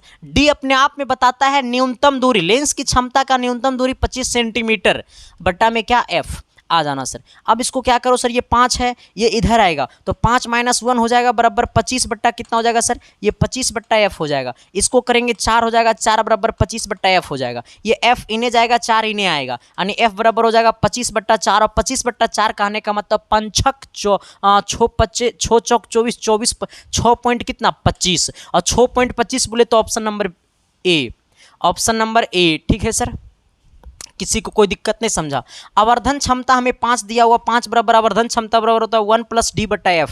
हमें d हमेशा 25 लेना है क्योंकि d का मान हमेशा 25 होता है सर, उसमें कोई बोलने वाली बातें नहीं है, ठीक है सर। वो दिया रहेगा तो लिख देना, जो नहीं दिया रहेगा तो सर 25 लेना। आइएगा, कहता है सर क्या कि मानव नेत्र की रेटिना पर बनने वाला प्रतिबिंब, मानव नेत्र का जो रेटिना होता है मेरे भाई वो उत्तल लेंस की भांति काम करता है। मानव नेत्र का जो रेटिना होता है मेरे भाई वो उत्तल लेंस की भांति काम करता है। हाँ, यहाँ पे एक चीज को और दिमाग में रख लो, आपसे ये सवाल पूछता है कि किसी भी व्यक्ति का जो प्रतिबिंब रेटिना पे बनता है वो कितने समय के लिए बनता है, तो 1/10 सेकेंड के लिए बनता है। किसी भी व्यक्ति हो या कोई भी चीज हो, उसके आंख में जो रेटिना पे प्रतिबिंब बनता है वो 1/10 सेकेंड के लिए बनता है, यानी 1 सेकेंड का 10वां भाग तक के लिए बनता है सर। तभी तो वो व्यक्ति का तुरंत मतलब उस वस्तु के बारे में व्याख्या कर देता है। हम लोग वस्तु को देखे, तुरंत हमारा वस्तु को देखे, वस्तु का प्रतिबिंब रेटिना पे बनाया, जैसा ही वस्तु का प्रतिबिंब रेटिना पे बनाया, रेटिना तुरंत दिमाग के पास भेज दिया, दिमाग तुरंत उस वस्तु का व्याख्या करके बता दिया कि वो फैन है, एस या नो, बताता है ना सर। तो ये भी पूछता है कि किसी भी व्यक्ति का जो प्रतिबिंब रेटिना पे बनाता है वो कितना टाइम के लिए बनाता है, तो 1/10 सेकेंड के लिए बनाता है। हमसे पूछा मानव नेत्र में रेटिना पर बनने वाला प्रतिबिंब कैसा होता है। रेटिना जो होता है सर वो उत्तल लेंस की तरह काम करता है, ये बात तो आपको पता चल गया होगा। उत्तल लेंस में किसी भी वस्तु का जो प्रतिबिंब बनता है मेरे भाई वो उल्टा होता है, ठीक है सर। कैसा होता है मेरे भाई, उल्टा होता है, कौमा कैसा होता है, वास्तविक होता है। उल्टा और कौमा कैसा होता है, वास्तविक होता है। तो हमसे पूछा मानव नेत्र में रेटिना पर बनने वाला प्रतिबिंब कैसा होता है, उल्टा और वास्तविक होता है। उल्टा होता है परंतु वास्तविक होता है, उल्टा होता है परंतु सीधा दिखाई देता है, ऑप्शन नंबर बी होगा। हाँ, उल्टा होता है परंतु सीधा दिखाई देता है, 21 का क्या हो जाएगा, बी हो जाएगा सर। चलिए आते हैं सवाल नंबर कितना, 22 की तरफ। 22 नंबर क्वेश्चन क्या कहता है, जरा गौर कीजिएगा। शिद्दत से, प्यार से, मोहब्बत से कहता है ना, 12 ओम का प्रतिरोध कितने ओम के तार से संयोजित किया जाए कि परिणामी प्रतिरोध 4 ओम हो जाए। परिणामी प्रतिरोध कितना ओम हो जाए, 4 ओम हो जाए, ठीक है सर। आ जाना, जिसका पहला प्रतिरोध कितना है, 12 ओम है, यानी R1 का मान 12 ओम है, और ये R2 का मान क्या होगा, जिसका परिणामी प्रतिरोध 4 ओम हो जाएगा। तो R2 का मान हमको निकालना है। आप जरा बताइएगा सर कि ये प्रतिरोध जो है सर वो हमें कहता है 12 ओम का प्रतिरोध कितने ओम के तार से संयोजित किया जाए कि परिणामी प्रतिरोध 4 ओम हो जाए। आ जाना सर। अब सोचना, इसका एक फार्मूला होता है 1/R बराबर 1/R1 अब प्लस 1/R2 होता है सर। अब देखो हमें परिणामी प्रतिरोध कितना है, 4 ओम है, तो परिणामी प्रतिरोध मतलब 1/4 हो जाएगा बराबर 1/R1। R1 का मान कितना है सर, यहाँ पे बोला पहला प्रतिरोध 12 ओम है, प्लस दूसरा प्रतिरोध हमको निकालना है, ये प्लस में नहीं आएगा माइनस में, यानी 1/4 माइनस 1/12 बराबर 1/R2। इसको सर यहाँ पे 12 को कर लो एलसीएम, तो 4 तिया 12, 3 बार में 3 माइनस 1 बराबर 1/R2, यानी इसको करेंगे सर तो ये हो जाएगा 2/12, 2/12 बराबर चल जो 11, इसको काटेंगे 6 बार में, 1/6 बराबर 1/R2, ऊपर वाला बराबर तो नीचे वाला खोपचा में, यानी R2 बराबर हो गया 6। अब R2 बराबर 6 बोले तो ऑप्शन नंबर कितना, R2 बराबर 6, R2 बराबर 6, 1/6 है ना रे, रुक जा 1/6 ने ओनली फॉर 6 होगा, 6 ओम होगा भाई, 6 ओम होगा, ऑप्शन नंबर ए बी होगा, ठीक है सर। कितना ओम, 6 ओम, कितना ओम, 6 ओम, ठीक है सर, यानी रिजल्टेंट वैल्यू जो होगा वो 6 ओम होगा, ऑप्शन नंबर बी। चलिए अगला कहता है सवाल नंबर 23 की तरफ, क्या थोड़ा सा गौर कीजिएगा सर। ये क्वेश्चन कितने लोग पढ़ोगे सर, जरा बताना दिल से, है अगर आप में हिम्मत तो लगा देना जोर, लेकिन देखते हैं जीतता है बाजी कौन सर, क्योंकि सवाल तो बहुत अच्छा है मेरे भाई, इतना हेवी सवाल है कि मैं आपको बता नहीं सकता हूँ। हाँ जरा दिल से देखना, क्वेश्चन क्या कहता है सर कि समान नेत्र वाले एक व्यक्ति के पास 40 डायोप्टर क्षमता का लेंस है। एक समान नेत्र वाले एक व्यक्ति के पास 40 डायोप्टर क्षमता का एक लेंस है। कितना डायोप्टर क्षमता का लेंस है, 40 डायोप्टर क्षमता का एक लेंस है। यानी मैं आपको बता देना चाहता हूं सर कि उस व्यक्ति के पास 40 डायोप्टर का लेंस का क्षमता है, जो कहता है आँख के श्रान अवस्था में रखने के लिए लेंस द्वारा दिखने के लिए वस्तु को दिखाई देगी। अच्छा, लेंस द्वारा देखने के लिए वस्तु दिखाई देगी। अच्छा, सबसे पहले आपको ये पता है m बराबर क्या होता है, d/f। m बराबर होता है d बटा कितना, f। अब सोचना सर d का मान कितना मेरे भाई, 25 आपको हमेशा रखना है। f कितना है सर, तो कहता है 40। f हमें क्या लेना है, पहले यही तो समझना है।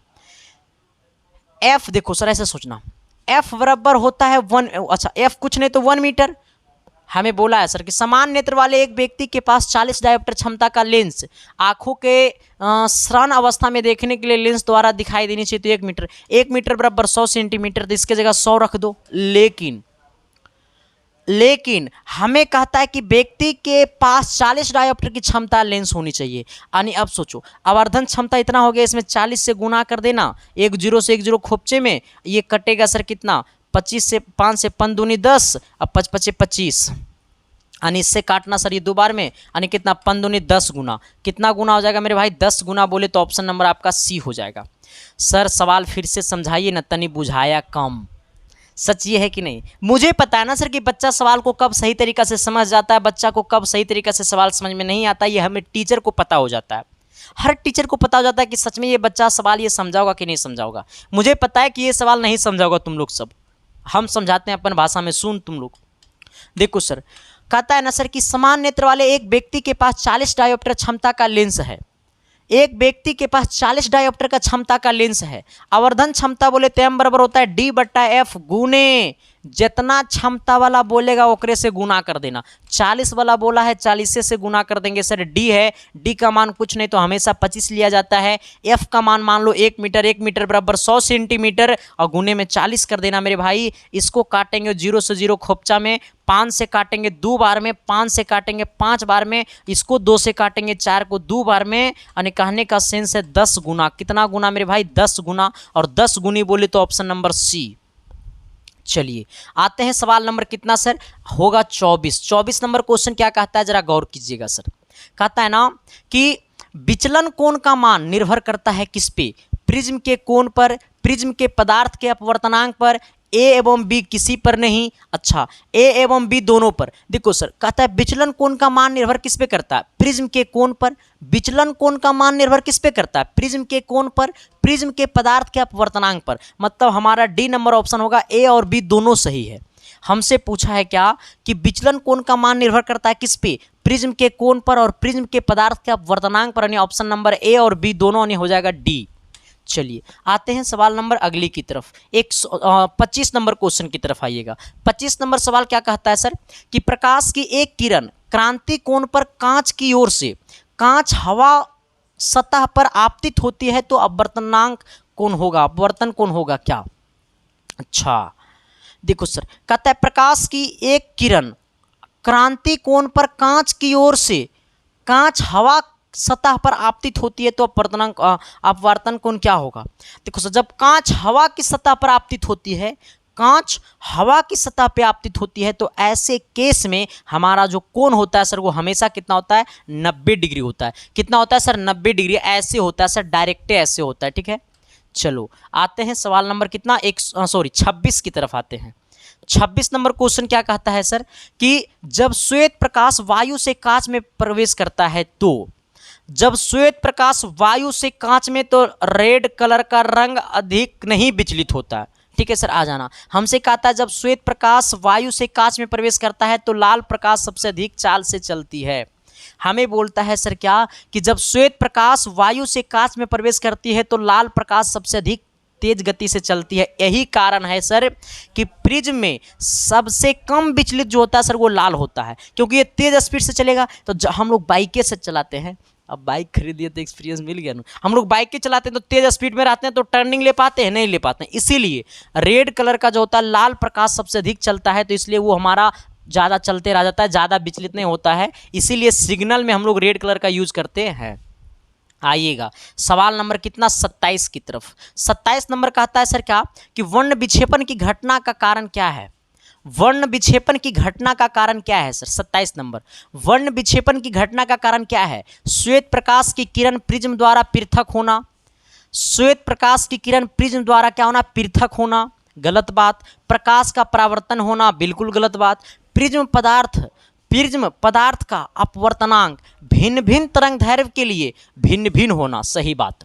हमें बोला है क्या सर? हमें बोला है कि प्रिज्म पदार्थ का अपवर्तनांक भिन्न भिन्न तरंग दैर्घ्य के लिए भिन्न भिन्न होना। हमसे पूछा है वर्ण विक्षेपण की घटना के कारण क्या है? तो प्रिज्म पदार्थ का अपवर्तनांक भिन्न भिन्न तरंग दैर्घ्य के लिए भिन्न भिन्न होना, यानी ऑप्शन नंबर सी होना।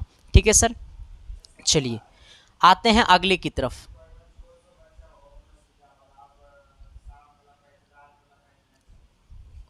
अट्ठाईस नंबर की तरफ आना सर। कहता है क्या सर कि एक 100 मीटर वक्रता त्रिज्या वाले अवतल दर्पण से 25 सेंटीमीटर की दूरी पर एक वस्तु रखी गई है तो प्रतिबिंब की स्थिति प्रकृति क्या होगी? सवाल बहुत अच्छा है सर, सवाल बहुत अच्छा है और दर्पण से सवाल है। ठीक है सर, सवाल बनाने की कोशिश करो, वो हर बंदा से बनेगा सवाल जो क्लास 10th में बिना चोरी का पास किया होगा। बिना चोरी का तो हम भी पास नहीं किए थे, अरे पास कर जाते लेकिन अच्छा नंबर नहीं उठता। आ जाना सर। क्या कहता है तनी गौर कीजिएगा। कहता है ना सर कि एक 100 मीटर वक्रता त्रिज्या वाले अवतल दर्पण से 25 सेंटीमीटर की दूरी पर एक वस्तु रखी है। 100 सेंटीमीटर वक्रता त्रिज्या वाले अवतल दर्पण में, तो अवतल दर्पण की वक्रता त्रिज्या जो है सर वो आपको 100 सेंटीमीटर है। वक्रता त्रिज्या हो चाहे फोकस हो, अवतल दर्पण में दोनों माइनस में होता है, यानी इसका फोकस हो गया 50 सेंटीमीटर, क्योंकि वक्रता त्रिज्या का आधा होता है फोकस। कहता है 25 सेंटीमीटर की दूरी पर एक वस्तु है, यानी यू का जो मान है मेरे भाई वो 25 सेंटीमीटर माइनस में हो जाएगा। हमसे पूछा है सर क्या कि उसे प्रतिबिंब की स्थिति क्या होगी, हमें प्रतिबिंब निकालना है, यानी हमको भी का मान निकालना है। इसके लिए सर आपको फॉर्मूला लगाना होगा 1/f बराबर 1/v प्लस 1/u। ठीक है सर, आ जाना जरा हम लोग इसको तोड़ते हैं। 1/f बराबर 1/v, v का मान कितना है सर, सॉरी 1/f का मान कितना है, तो 1/f का मान आपको 50 है, तो इसको कर दो -50 बराबर 1/v माइनस प्लस में 1/u, u का मान कितना है सर -25 है, ये है -25, इन्हें आएगा +25, तो -1/50 बराबर हो जाएगा +1/25 अब बराबर 1/v। ये 50 को कर लो एलसीएम तो -1 और 25 दूना 50 यानी 2 यानी 1/v, ये घटाओ तो हो जाएगा 1/50 बराबर 1/v, यानी कहने का सेंस है ऊपर वाला बराबर तो नीचे वाला बराबर, यानी v का जो मान आएगा सर वो क्या आएगा 50 आएगा। अब सोचना प्रतिबिंब की दूरी धनात्मक आया है, प्रतिबिंब की दूरी धनात्मक आया है, और इस बात को सोचना कि अवतल दर्पण में सभी वस्तु का जो प्रतिबिंब बनाता है सर आगे बनाता है। ठीक है सर, जितना भी प्रतिबिंब बनाता है अवतल दर्पण में आगे बनाता है, लेकिन एक जगह जो है वो प्रतिबिंब पीछे बनाता है ना सर। अब सोचो जब आगे बनाता है तो सभी का प्रतिबिंब दूरी निगेटिव होता है, जब पीछे बनाएगा तो प्रतिबिंब दूरी क्या हो जाएगा पॉजिटिव हो जाएगा, और यहाँ पे हमको प्रतिबिंब की दूरी प्लस आया है। इसका मतलब इससे क्या पता चलता है, इससे क्या पता चलता है भी धनात्मक है, इसलिए प्रतिबिंब दर्पण के कहाँ है पीछे है। लिख देते हैं भी धनात्मक है, भी का मान पॉजिटिव है, इसलिए प्रतिबिंब दर्पण के पीछे है। ठीक है, आ जाना, यानी क्या हो जाएगा 50 सेंटीमीटर दर्पण के पीछे वास्तविक होता है। ठीक है, पीछे है 50 सेंटीमीटर दर्पण के पीछे आभासी होता है। ऑप्शन नंबर क्या हो जाएगा मेरे भाई ए हो जाएगा। ठीक है सर, आते हैं सवाल नंबर कितना 29 की तरफ। 29 नंबर क्वेश्चन क्या कहता है जरा गौर कीजिएगा मेरे भाई कि एक विद्युत बल्ब को 60 डिग्री पर झुकाए हुए दो समतल दर्पणों के बीच रखा गया है, तो बल्बों में कितने प्रतिबिंब दिखेंगे। याद करो ना तुम उस टाइम को जब हम तुम्हें पढ़ाए थे कि जब आपसे पूछेगा प्रतिबिंबों की संख्या तो कान पकड़ के 10 बार उठ बैठ नहीं करना है रे बाबा, सिलेक्शन पाना है तो कॉन्सेप्ट को याद रखना है रे बाबा। हमने आपको पढ़ाया था कि जब आपसे पूछे प्रतिबिंबों की संख्या, हमने पढ़ाया था सर कि जब आपसे पूछे प्रतिबिंबों की संख्या तो प्रतिबिंबों की संख्या बराबर होती है यानी n बराबर 360 डिग्री बट्टे में n 360 डिग्री बट्टा थीटा -1। जब आपसे कोई भी पूछे प्रतिबिंबों की संख्या तो प्रतिबिंबों की संख्या बराबर होता है 360 डिग्री बट्टा थीटा -1। अब आना 360 डिग्री बट्टे में, अब सोचना सर यहाँ पे थीटा का मान कितना है मेरे भाई, तो थीटा का मान यहाँ पे 60 डिग्री है, माइनस कितना 1 है। अब इसको काटेंगे सर, ये 0 से 0 कटेगा, 6 से कटेगा 36 बार में, यानी 6 - 1 बोले तो कितना हो जाएगा 5। यानी कहने का सेंस है कि ऑप्शन नंबर आपका क्या हो जाएगा ए हो जाएगा, है ना। हमने क्या बोला है सर कि एक विद्युत बल्ब को 60 डिग्री पर झुके हुए हैं तो दो समतल दर्पणों के बीच रखा गया है। इस बल्ब के कितने प्रतिबिंब दिखेंगे, तो इस बल्ब में आपको 5 प्रतिबिंब दिखेंगे, क्योंकि जब हमको निकालना होगा प्रतिबिंबों की संख्या तो यही वाला फार्मूला लगाना होगा। ठीक है सर, आइएगा सवाल नंबर अगला की तरफ। अगला कहता है सर कि किसी वस्तु के प्रादीप्त होने का पता लगाया जा सकता है कैसे।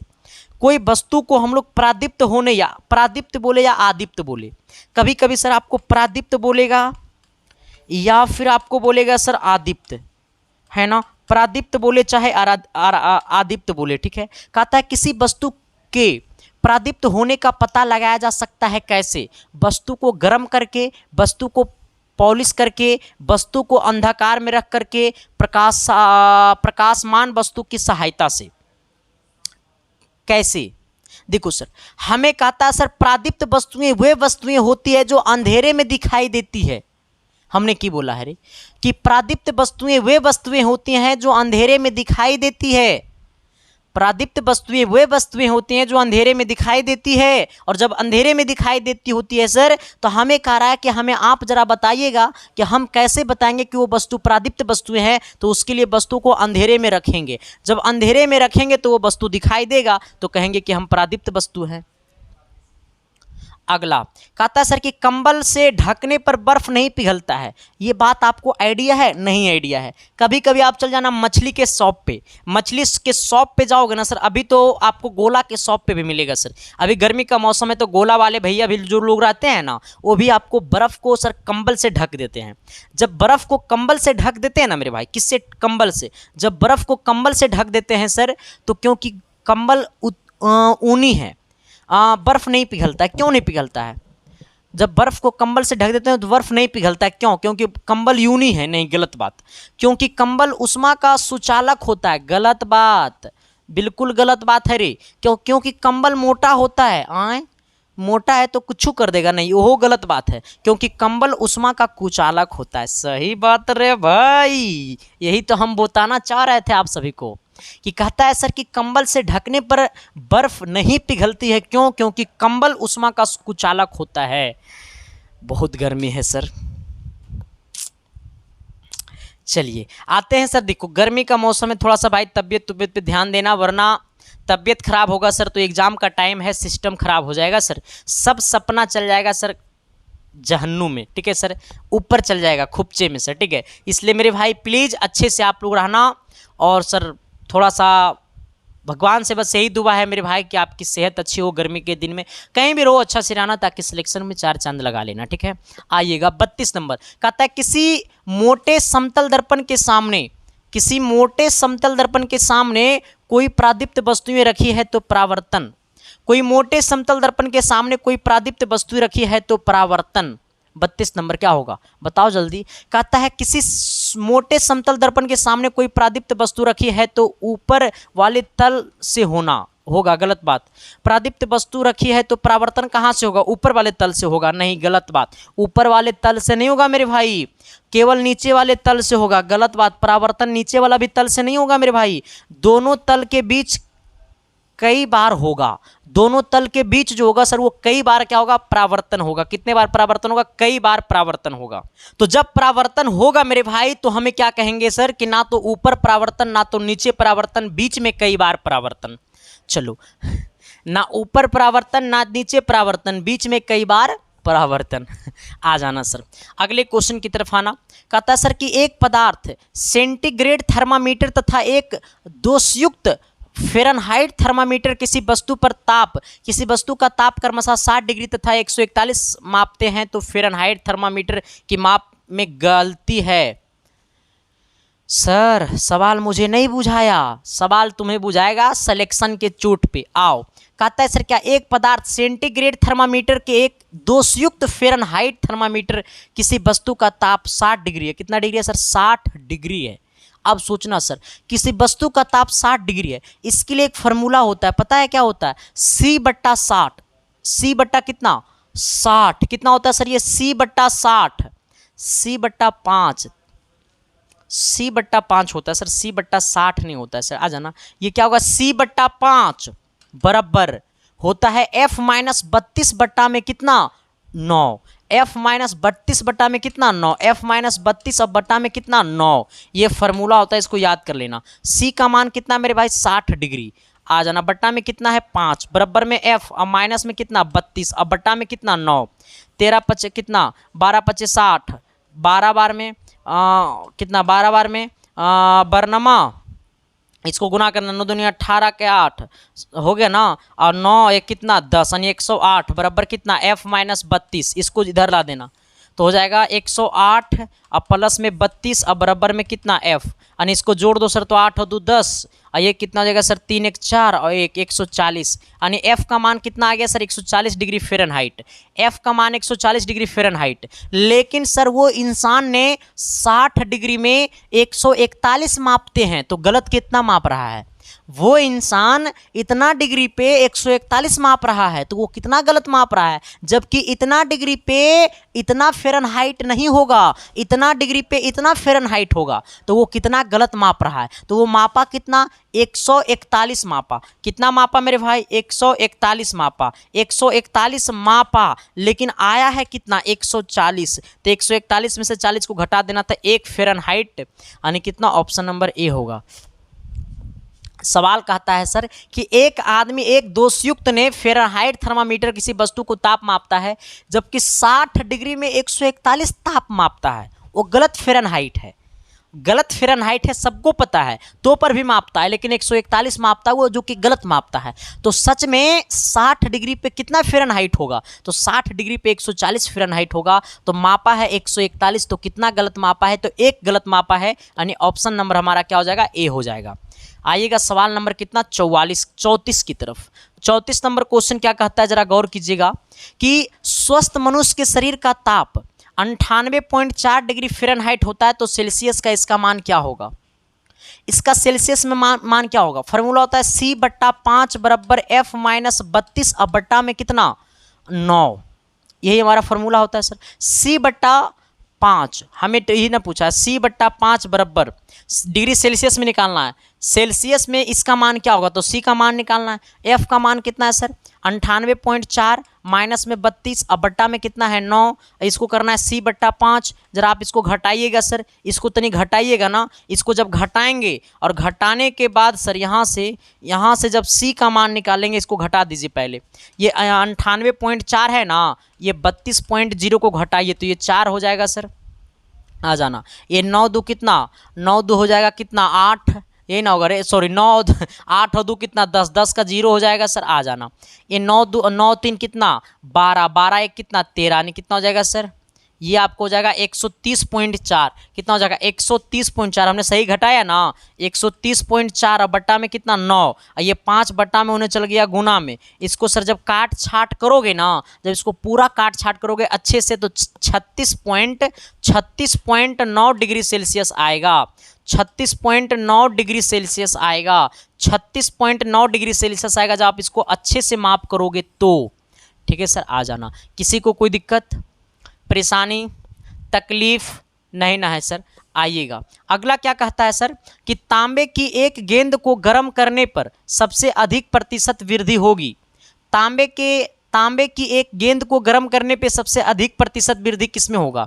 जब तांबे के एक गेंद को गर्म करेंगे तो सबसे अधिक प्रतिशत वृद्धि किसमें होगा सर। जब तांबे के एक गेंद को गर्म करेंगे तो सबसे अधिक प्रतिशत जो वृद्धि होगा मेरे भाई, वो ना तो व्यास में होगा ना तो पृष्ठ में होगा, वो आयतन में होगा। तांबे के गेंद को गर्म करने पे सबसे अधिक प्रतिशत वृद्धि किसमें होगा मेरे भाई, आयतन में होगा। ठीक है, चलिए आते हैं 36 नंबर सवाल की तरफ। ये 36 नंबर सवाल आपको सिस्टम को खराब कर देगा। हाँ, सवाल एकदम सिस्टम को खराब करने वाला है मेरे भाई। जो इंसान इस सवाल को समझ लिया तो हल्का है, और ना समझे तो पहाड़ के बराबर है। सवाल को सोचना मैं समझाता हूँ। कहता है एक आंशिकता बेलन में 0 डिग्री सेल्सियस पर 200 मिली द्रव भरा है। ताप पर 50 डिग्री सेल्सियस कर देने पर द्रव का तल 205 मिली है चिन्ह तक बढ़ जाता है। द्रव का आभासी प्रसार गुणांक क्या होगा। जैसे आपसे पूछेगा आभासी प्रसार गुणांक, हमने क्या बोला, आभासी प्रसार गुणांक। आभासी प्रसार गुणांक बराबर क्या होता है, आभासी प्रसार गुणांक बराबर होता है dv बट्टा v गुने dt। क्या होता है सर, dv बट्टा v गुने dt। कहिएगा सर ये का होता है, हमरा तो पते नहीं है। dv का मान 5 है सर, देखो ठीक है, dv का मान कितना है 5 बट्टा में v का मान कितना है सर, तो 200 है। ठीक है, आ जाना। गुने dt का मान कितना है सर, तो dt का मान आपका कितना हो जाएगा 50। इसको काट देना सर, इसको काटेंगे सर 10 × 50 10 बार में। ठीक है सर, आ जाना। इसको गुना कर देंगे तो कितना हो जाएगा सर, ये आपको हो जाएगा 2000। कितना हो जाएगा सर, 2000। ये आपको हो जाएगा 1/2000। कितना 2000। इसी को लिख सकते हैं सर अपनी भाषा में 1/2। 2 × 10 पे पावर 3, इसको ऊपर भेजेंगे मेरे भाई, जब ऊपर भेजेंगे इसको तो हो जाएगा कितना, इसको पूरे को ऊपर भेज दो, जब पूरे को ऊपर भेजेंगे सर तो हो जाएगा कितना, ये भी बन जाएगा ऊपर जाकर के सर, एक जीरो और बढ़ जाएगा तो हो जाएगा 2 गुने 10 पे पावर कितना सर 4, माइनस में 4 हो जाएगा, ठीक है। यानी ऑप्शन नंबर क्या हो जाएगा, बी हो जाएगा। कितना नंबर होगा सर, तो बी नंबर होगा। सही बोले या गलत बोले, नहीं सर ये आपको आपको आपको आपको कैलकुलेशन में मिस्टेक, बाय मिस्टेक कैलकुलेशन, ऊपर सर आपको 205 होगा मेरे भाई, डी भी इतना मिली चिन्ह है, हम भी सोचे क्या क्या ले, ये आपको हो जाएगा 205 बट्टा में कितना 200, 200 है ना, गुने डी टी का मान कितना 50 है। अब इसको सोल्यूशन करो बकलूला, तो अब आएगा कितना 5 गुने 10 पे पावर कितना -4 डिग्री प्रति डिग्री सेल्सियस। अब इसको सोल्यूशन कर देना। चलिए अगला क्या कहता है sir, 37 number question, 37 number question जरा देखना दिल से सर।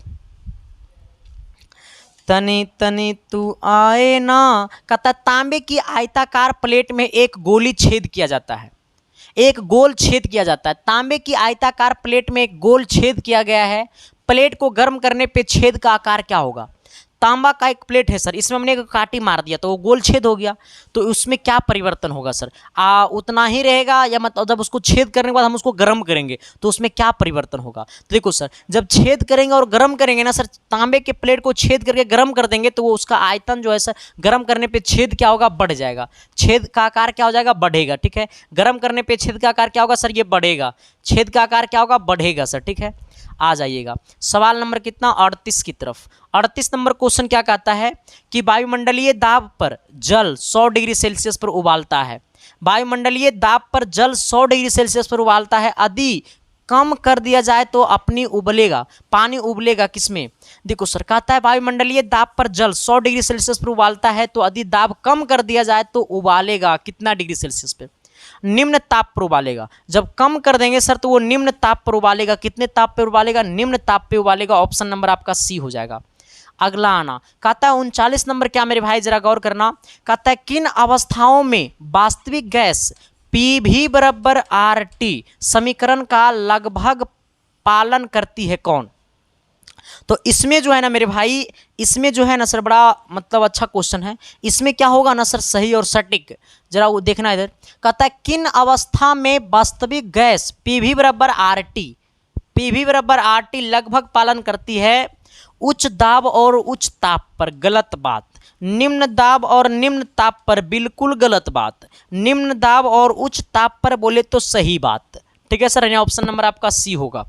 चलिए अगला क्या कहता है सर जी 40 नंबर। अब क्वेश्चन नंबर 40 की तरफ पहुंच गए, 10 क्वेश्चन को और फोड़ना है। ना देखूं तो जी ना भरे, सवाल तो देखोगे सर तो जी ना भरेगा ना, तो प्यार हो जाएगा जी, देखो ना जी सवाल को धनी। आइएगा सर, इतनी गर्मी सर, इतनी प्यार सपोर्ट मुझे भाई सब मेरे लिए फीका है आना। कहता है सर किसी वस्तु का ताप बढ़ने पर उसके अणुओं की गतिज ऊर्जा क्या होती है। किसी वस्तु का जब ताप बढ़ेगा सर तो अणुओं की गतिज ऊर्जा जो होती है सर, वो गतिज ऊर्जा के अनुपात में बढ़ोतरी होती है, ठीक है।